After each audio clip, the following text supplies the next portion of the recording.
In this video, I want to talk to you about 3 proven ways to help you maintain and hold on to your parenting principles, values during a time of crisis. And this video was requested by the mothers group in my church. And so I'm doing it for you guys, but it's relevant for everyone, for every mum, dad, every parent out there. And also help me out by liking, subscribing, following wherever you're watching this video. It really helps us just get more videos out, help more people.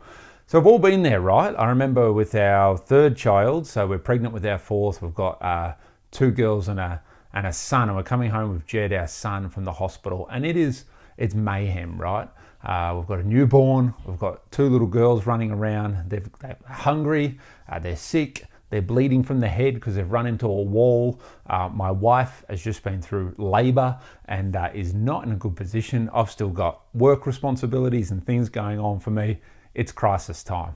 We've all been in that position, right, haven't we, with newborns or with, daddy's sick or someone's away on a trip or kids broken their leg, or you have these times of crisis where things get really, really difficult and the pressure is on. And in these times of crisis, we're always going to act in a certain way, behave in a certain way, and we continue to parent, unfortunately, and that parenting is going to happen in a particular way. Now, ideally, all of us want to hold on to the principles of parenting and our values that we have set up, the things that are important to us, but often during a crisis, they all go out the window pretty quickly. Principles are something that are unchanging laws or rules that just govern the universe. They govern life and the way that things are. There's all kinds of principles, moral principles of right and wrong, scientific principles like the principle of gravity or the law of gravity. These things don't change. Principles are they're truths about the world. Sowing and reaping. If you sow into things and bless people, or you put your money away and save it, you're going to reap eventually down the track. There's principles of politics and wealth creation, all kinds of things. There is also parenting principles. Now, we're all aware of these. I've got a few of them here.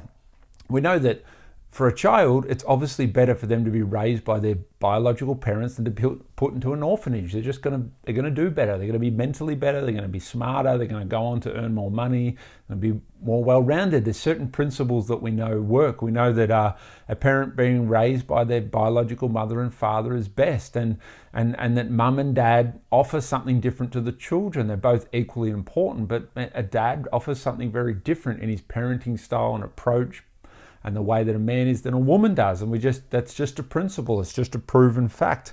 We know that parenting doesn't work well if it's just all truth and all rules and all judgment, and it's harsh.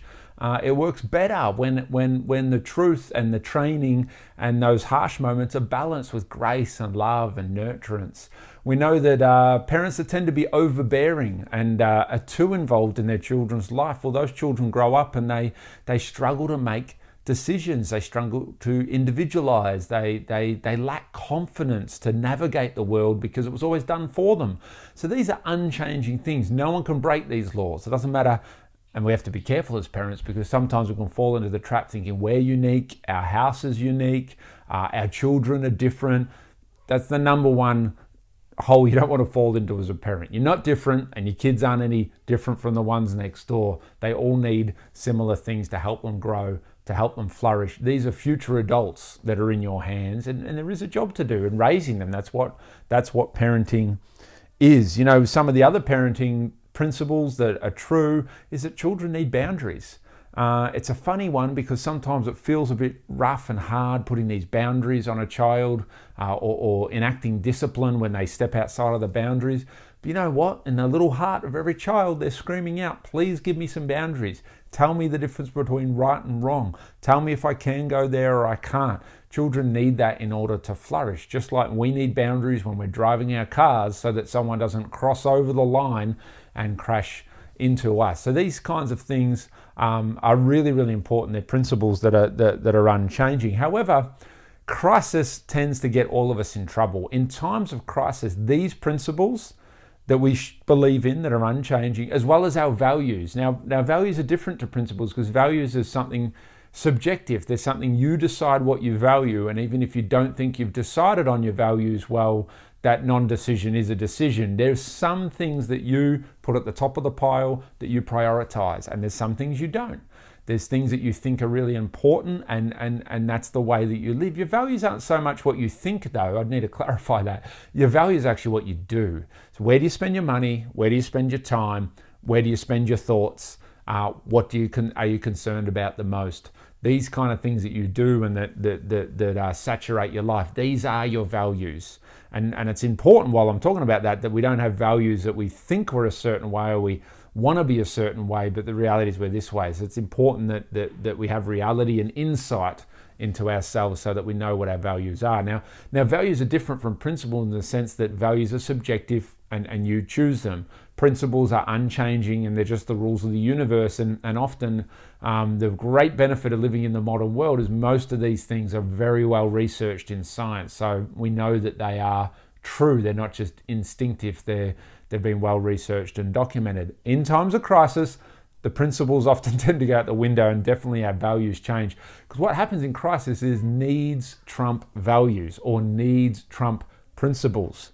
It's like smoking. Everyone knows smoking is kind of not good for your health. It's been well researched.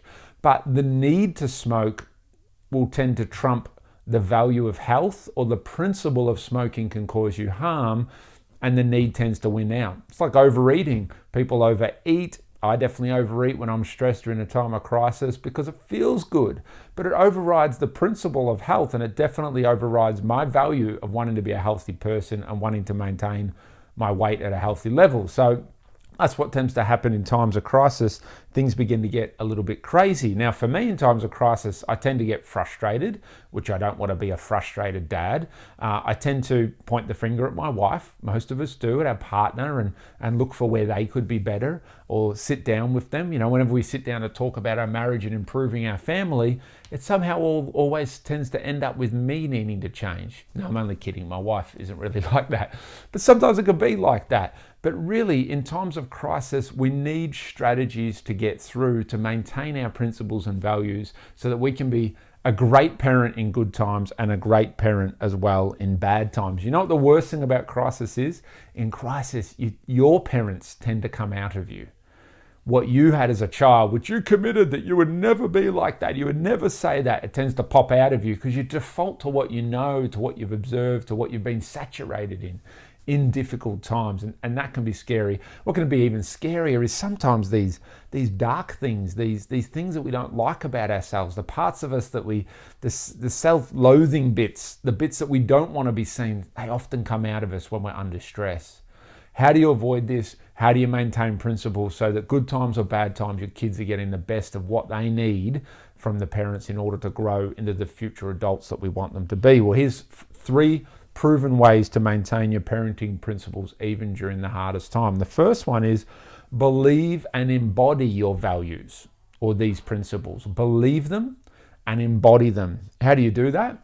Well, if you want to believe something, you got to understand it. You got to learn about it. You got to read about it. You got to study it.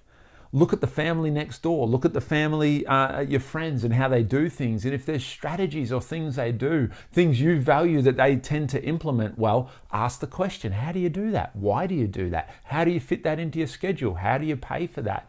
If you want to believe something and you want to embody something, you got to understand the value of it. You got to get the principle. It's got to click for you, or else you'll never live it out. Once you believe something in your heart, well, that tends to be what naturally emerges from you.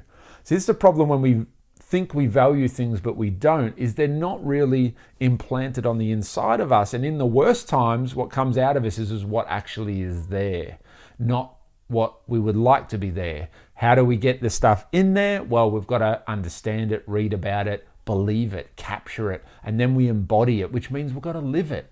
You know, children often are parented by what they observe and by what they sense from you. It's called the drip effect. Children tend to grow up based on the general tone of their childhood, what was drip to them, not necessarily on the things their parent said or says.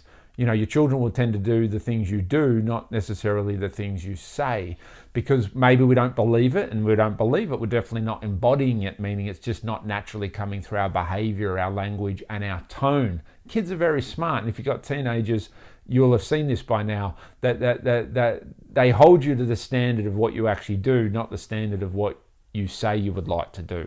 So this is very, very important. A great example of this is the current book by Warren Farrell, I think you say. It's called The Boy Crisis. Now this book is a cracker, well researched. It is a total game changer because boys are in crisis and are in trouble. The research tells us that.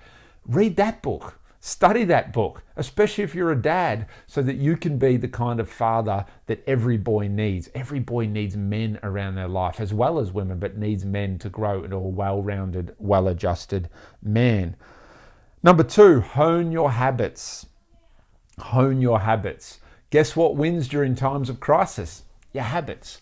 Whatever is a habit to you is something that you don't need to think about to do. So I have habits with what times I get up, what times I pray and spend time with God, meditate, do things like that. Habits with my health, exercise. Holidays is one of our big family habits. We make a habit of saving money so that we can go away on holidays once or twice a year. And despite the crisis, despite the financial troubles, despite whatever's going on, apart from COVID, because we can't go anywhere, we go on holidays every year. It's a value. But that value is not just something we say, we budget around it, we plan around it, we do all those kind of things, because that is a habit that I believe is a game changer for us as a family. I want my children to look back on their childhood and remember beaches and holidays and quality time and those kinds of things. And that's not going to happen unless we actually make it a priority, not one holiday every decade, but a holiday once or twice a year. Habits are going to win through in times of crisis. In your 20s, early 30s, whatever the habits you create in those times, good or bad, tend to be the habits you'll live by the rest of your life. Most parents are becoming parents in their late 20s and early 30s. And so whatever you do with your first child, you're probably going to do with all your children, or it's probably going to get worse as it goes on. So your habits are so important that you're not just allowing them to emerge. Well, I have these habits. I just eat and I do this and I don't do that, and it's just the way it is. Don't be one of those people that wakes up and you just are a certain way because the wind blew you here. Hone your habits. Choose your habits. Do the 40 days or 50 days, whatever they say, to make a behavior a habit, so that when you are parenting, that's what comes out of you. One of the things that I've made a real habit that has worked fantastically is I always take time with discipline. So my child's being a rat bag at the table. Yes, it's maybe going to cost me my hot dinner to pull them aside, take them to their room, do the discipline. Yes, I would prefer to sit there, whatever. But the thing is, taking time with discipline, I believe, just creates great quality. Not only is it great for the quality of our relationship, because I'm actually doing discipline well, not emotionally or out of frustration, but I'm sitting with them, talking them, explaining them their actions, getting them to reflect, apologize, going through the whole rigmarole of saying sorry and blah, blah, blah. And often kids don't do it well the first time, so it takes the second time, the third time, and then dinner's really cold. But that's a habit that in a crisis, you still want to have that habit of doing high quality discipline because you give it time and space rather than rushing with frustration or saying things you don't really mean. The third thing is my encouragement is make sure you create a schedule, have a schedule, develop a schedule that is an organized organism. Organism, that second word was. Organized organism, not an orgasm, all the men are getting excited, an organized organism. So make sure that your schedule for your family is something that's structured. It's organized, it's to the minute. And I'm sure many of you have that. But you've got to plan that. You got ballet, you got footy, you got soccer, you've got your own fitness, you got work. Often in our modern age, we need to plan things well, but you want it to be an organism. So it's an organized organism, and an organism is something that's alive. It's something that can't be put in a box. It's something that can't always be organized. It's people, it's your kids, it's wife, husband, it's responsibilities, all of these things. So the reason I say an organism is because you've got to take a fluid, flexible approach to this highly structured schedule. It can't be too personal.